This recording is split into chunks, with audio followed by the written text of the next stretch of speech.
Good morning, everybody. I wanted to do a little video here today, talk a little bit about what we do running our sawmill, kind of how we're doing it, what we're learning as we go, and what to do with like good lumber, how to keep bugs out of your stacks. You know, we're just gonna kind of go over an overview of everything we're doing, everything we're learning, everything we've done, and what really works for us and what doesn't. We're using this sawmill. We're not really making a living from it right now, but we're using it here on the farm to, we're going to use it to build our home, what we're allowed to build with it, and we're using it to build lots of off buildings and all like that. And we may eventually use it for making a living one day with it. But I wanted to touch on a little bit what we do here with it, because we end up using this sawmill quite a bit. Right now, it's a pretty good bit of our lives right now. It's actually been a lot of what I've been doing in any kind of spare time I have. We're working on this, you know. So I want to run through it and kind of show y'all what we've learned and some of the things we do, because there's a lot of little problems and issues you can face. So I think one of the first things I want to talk about here is when we're getting ready to do logs. I've touched on this in a couple other videos. I like to stick to one size, okay? So, and a lot of people, you know, they may say, you know, well, that sounds obvious, and some people may not. I don't know. So if it sounds obvious to you, I'm sorry. I'm just trying to give a good general overview of everything we like to do. But personally, I find it easier to stick to one size. Now, not everybody can do that. If you're not cutting a lot of lumber, sometimes you just need to cut the log that you need. But for me personally, I find it simpler to choose a pallet. So I build a pallet, and I'll show you all that in a minute if you haven't seen other videos. I got videos on how to make it. Hey, pup. So choose a pallet that you want and pick the size of lumber that you want and start cutting. Now in this example, we're doing 1 inch 12s. So we're doing 1 by 12s, and they're about 9.5 foot long. They'll probably be used for 9-foot lumber. A lot of times I like to go a little bit longer if I can, just because that helps with the splitting and stuff. And then I'll also paint the ends. So all of that helps with any splitting. So I know for sure I can get a good 9-foot board out of that. So when I'm cutting it, a lot of times I'll go for 9'6". Now some of them are 9 foot. Like you can tell this stack right here is a little bit shorter. It's about 9'2". You don't want to, if you're really going for, like, let's say you're going for 8-foot boards, you really don't want to go exactly 8 foot unless you know for sure you're going to cut that dead square and dead perfect with that chainsaw.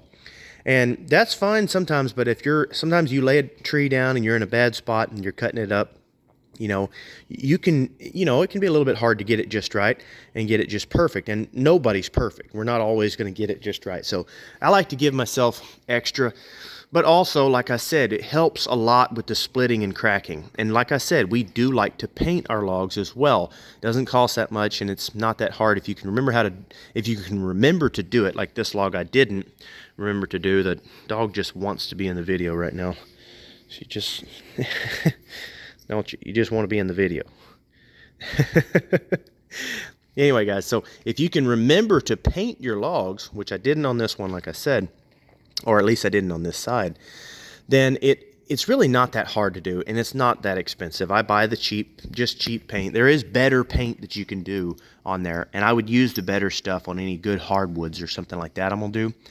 But that's one reason why I do cut these like 6 inches too long, is so that I've got extra I can cut off. So rather than putting expensive paint on there, basically I just leave more of the log on there. That usually works out good for me. Now, I always measure my whole log. So let's say I've got a full tree and I'm wanting 10-inch boards out of it. You know, if that tree is exactly 30 inches, or really close to 30 feet, let's say 30 feet, 6 inches, which would be perfect for 3 10-foot trees that are, 10 foot 2. That would be perfect for that. If you were 30 foot 6 inches, you could cut all those up and have just a little bit extra, and you'd have good boards. Well, so I would want to, if I came all the way up to that point and then there's limbs, well then yes, I'm going to go ahead and cut those. I'm not going to leave any extra on there because that's just too good not to. But a lot of times, like if I'm getting ready to cut 9 foot, we want 9 foot walls in our house.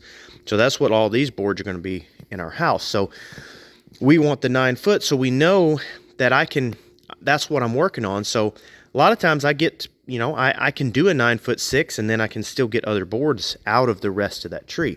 And I'm going to show you other stuff you can do with the rest of that, even some of your linear stuff.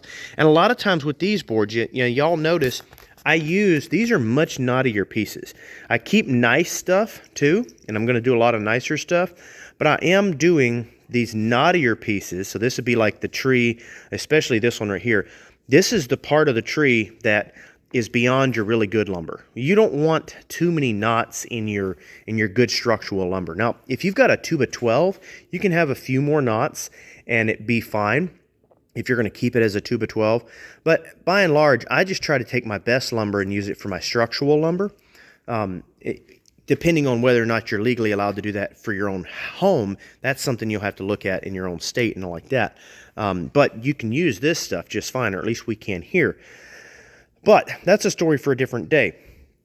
So we like to take all of this and use this as our 1-bys, okay? All of the stuff that's, it's a little bit more questionable. It's got more knots in it and things like that. So we cut these into 1-bys, and we do have some 10-inch boards here too, so 1x10s.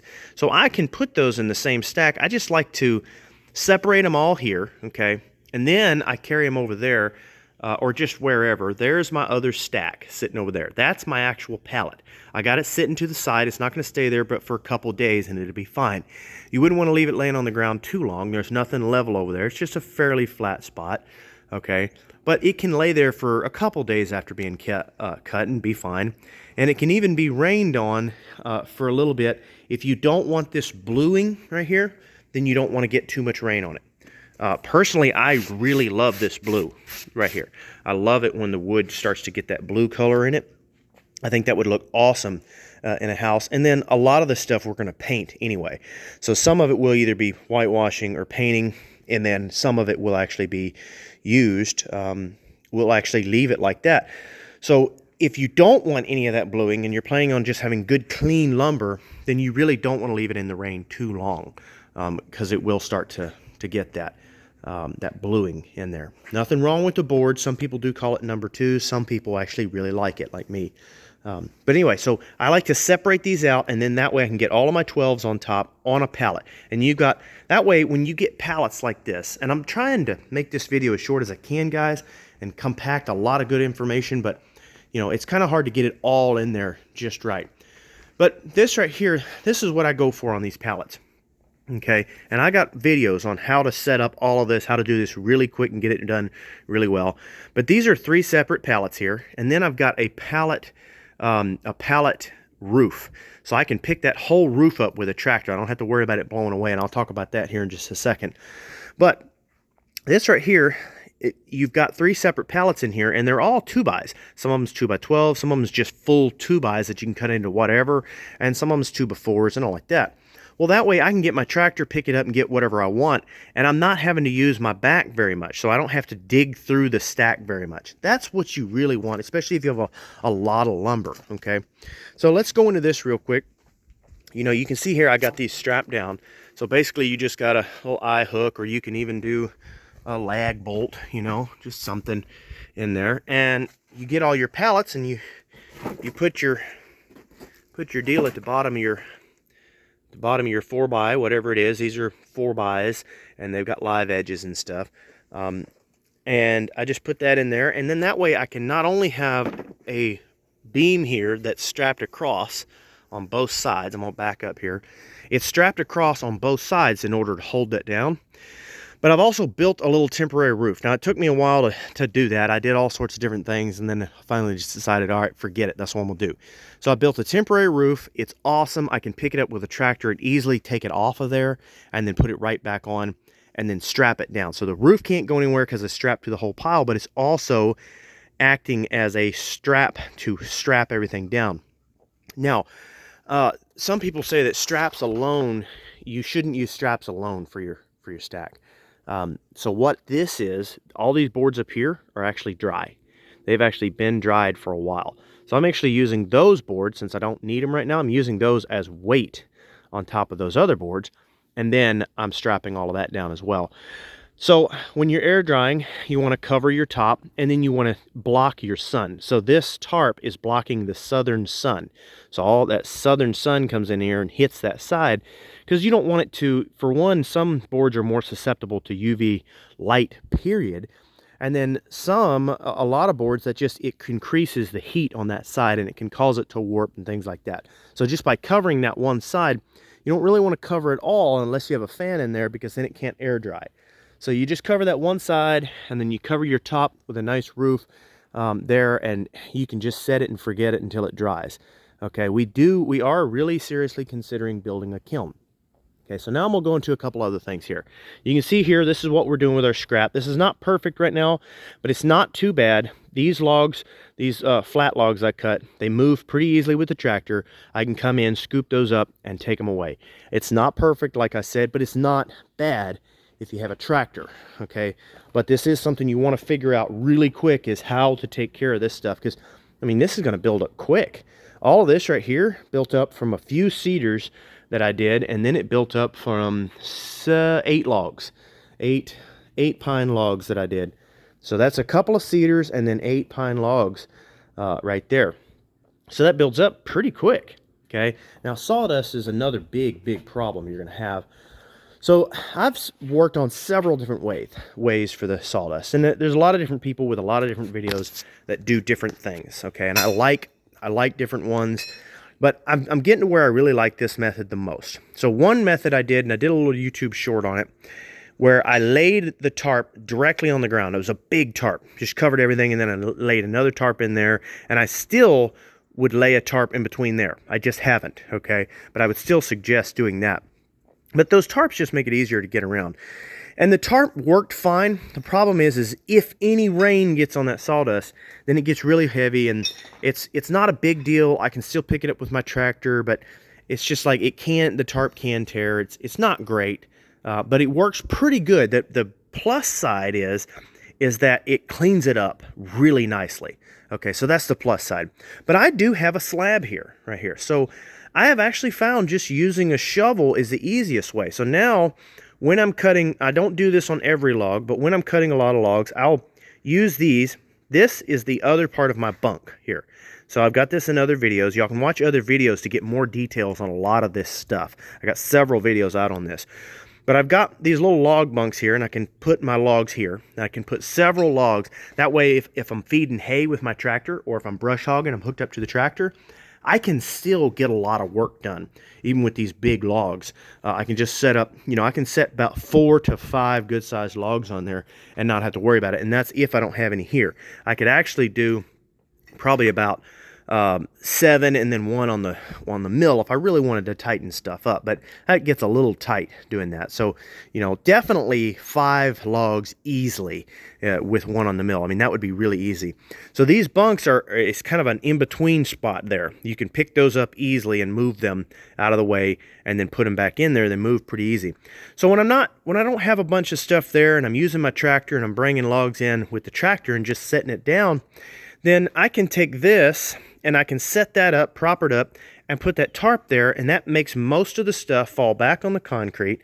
And honestly, guys, I find it way easier just to do that, and then take that tarp, pull it back, flop it all right into the ground there, and then take the same tarp, and I'll put it in this little trailer. This is our little farm trailer. We use this for everything on the farm. Take that little tarp, put it in there, and then it scoops up great. If it's wet, it's still light enough. It scoops up good. If it's dry, whatever. If you're not waiting for absolutely forever, because the problem is it's going to rain. You can't control nature, and it's going to get wet. So the tarp's great, and if you had an extra tarp there or something, it wouldn't be a bad idea. And definitely putting some tarp down on the ground. If I did all of that, that would help out for most of the extra. But for the majority of the sawdust, man, that just works so good. And you just scoop it up, you put it right into there, you have your tarp in there, and then you back that up to like a pile of some, wherever you want to put it. We got a compost pile we're putting it in, but wherever. I've seen people put it in walkways, in their gardens, all kinds of stuff. So you put it down in there, and then you can grab both sides of it, tie a rope to it, or just grab it, whatever, and just roll it right off. It comes off. It's so easy. And honestly, so far, this is my favorite method. And the last time the last video I did a video on that tarp, and I said that was my favorite method. It was, but now I like this even more. It's just way, way, way, way better. Okay, so all right, guys, we're gonna keep moving. We're just trying to get a lot of information in one good video here. Okay, so the next subject I want to talk about is bugs. All right, bugs is a huge problem. You probably saw a bug hole or two in some of those other pieces we were just looking at.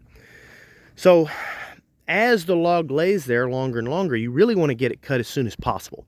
If you can get a good log cut as soon as possible, then you're not going to have to worry about bugs nearly as bad. Now, some logs are going to have bugs in it just while it's growing. If that happens and you have a lot of logs, my suggestion is just get that log out of there and burn it. Okay, if you want to try to cut it up, that's fine, but I would definitely spray the log if you're going to do that. You can spray it and be just fine. And if you have a kiln, then you're fine too. Right now, we don't have a kiln. And if you don't have a kiln and you're not using spray, you want to be real careful. And I want to say this real quick because I'm not against spray at all. I'm not against pesticides one bit when it comes to this wood here. You got to have it sometimes, okay? And the reason I'm saying that is because everyone who knows me knows that I am my channel, one of the things that I do here is we do regenerative farming. And in regenerative farming, I'm not big on all sorts of sprays in my pastures. I'm not against it, but I'm not big on it, okay? So that's something we try to stay away from in our pastures. But when it comes to our lumber, that's not something we try to stay away from. Now, as far as whether we think it's going to hurt anything, because we're not hurting anything. We're just killing the pest in the log. We're not harming our soil when we do this, okay? But it is still very expensive. If you buy the good stuff, which you should be, then it can get pricey. If you sprayed every single board, it would get pricey quick. So what we do is we separate it out as we're cutting. Anything that's got any bug damage at all, we take and put in one stack, like this right here. These are pretty good boards right here in this one, but they had bug damage in them. Some of them not very much, some of them a lot. Like this one's not a bad board, but it's got that little beetle hole there.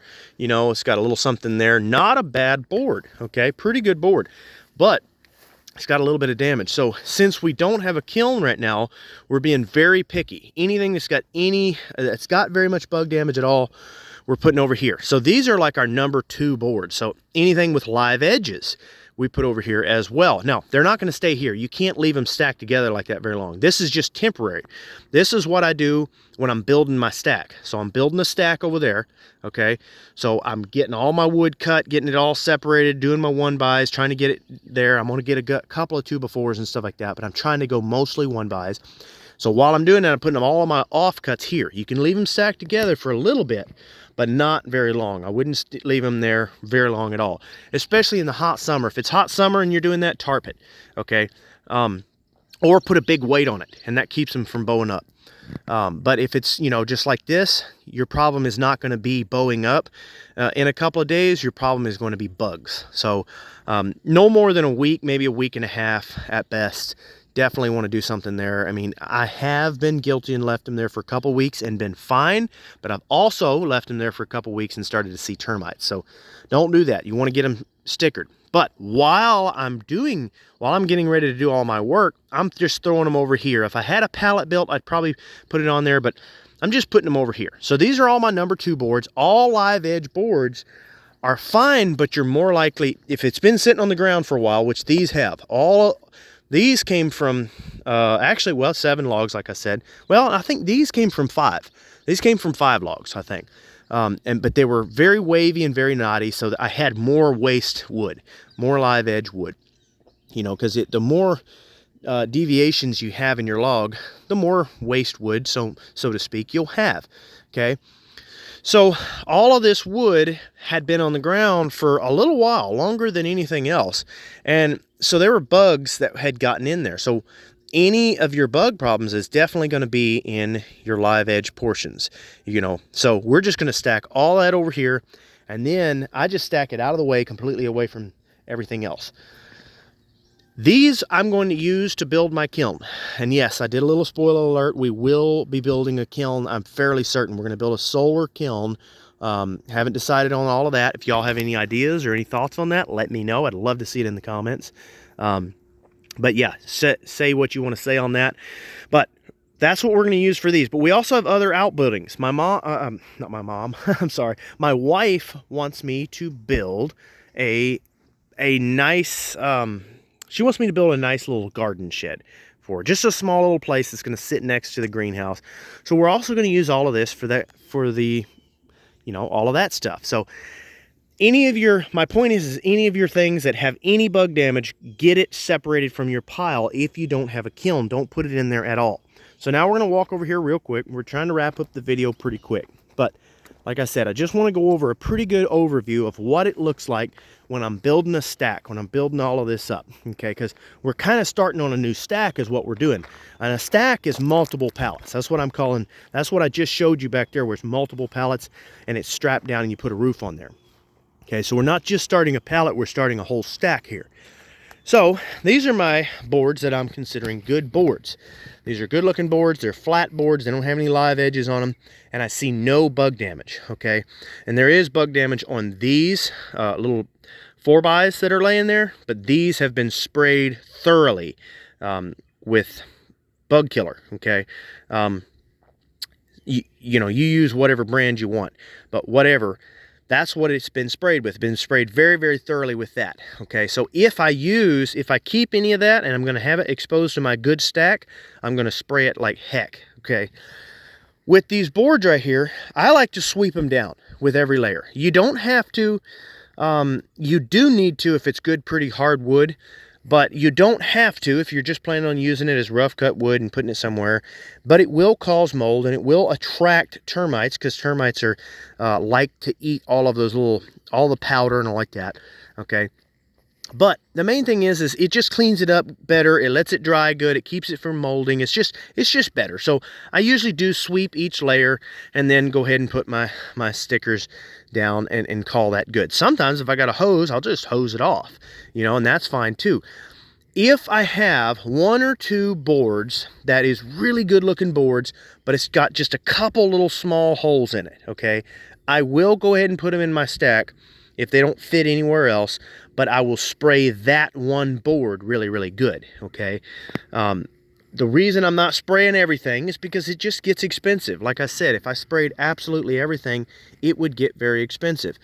So with the live edge stuff down here, this is just what we use to build the pallet. And we do spray that when we build our pallets.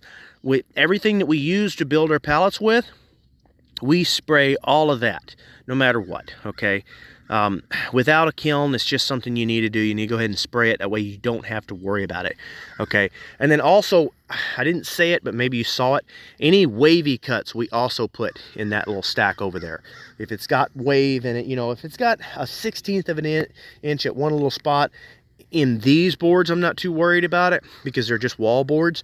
But I still want them to be pretty good. I don't want them to just be really, really bad. Main thing is that wave can cause deviation in your stack.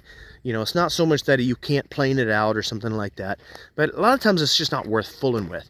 So all of the number 2 and number 3 boards we put over there, and then we put over there while we're building our stack, you know, for, like I said, they can sit there for a week or so. And then we pull them off and put them on their own separate pallet. So, like I said, we're planning on building a kiln and some other outbuildings with a lot of that stuff. You can also take and cut those down into smaller boards and use them for all sorts of stuff. Okay, so real quick, let's touch on this a little bit. Stickers and stuff like that. So a lot of times I like to get my stickers and then also my 4x out of the ends of the trees, okay? So you'll get the end of your tree where you just can't, it's too short to cut off in anything else. We build 5-foot stacks, okay? So 5 foot by whatever. Might be an 8 foot board or a 9-foot board or a 10-foot board or a 16-foot board, whatever, we like the 5-foot width. It's just easy to get around. You can get on both sides of it and stack boards by yourself. The tractor will pick up a 5-foot pallet. The tractor, that if it did any more than that, it would get topsy-turvy. But like that, we can pick it up good. We can also load up pretty good and still be able to handle the weight with wet lumber. So 5-foot works pretty darn good for us. So that means that all of these little pieces, once you get into your tree, if you're cutting your tree up and you're like, okay, well, I don't know what to do with it. I don't throw it away. What do I do with it? Well, that's what these are great for. You can throw this over here. This log right here will be turned into some 4x, and then these smaller logs, I'll turn these into my stickers, okay? Because you really want your stickers to be dry. They don't have to be completely dry if you're just using it for structural lumber. But if you're trying to make nice wood, especially like black walnut or something, we've got some videos out where we did some black walnut.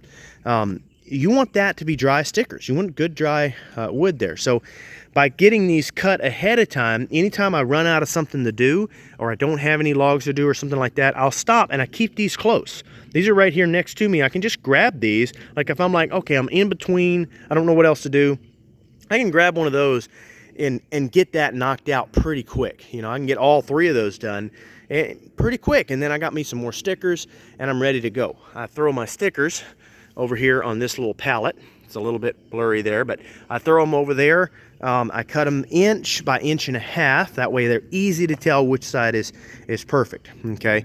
So that works pretty good for that. I think I've just about covered everything, guys. I mean, there's not much more to say there. You can kind of use this same method for anything, whether it's 2x, whether it's 4x, whether it's logs. It doesn't matter what you're doing. You can pretty well use the same method for all of this. But I'm gonna wrap this video up, guys. I really hope this video helped y'all out. If I missed anything, let me know. I could do another video if there's enough of it. I can try to answer questions, but I really hope that helped. Just wanted to do a good overview of a simple everything that we're kind of doing to get our stack built. All right, guys, don't forget to like and subscribe.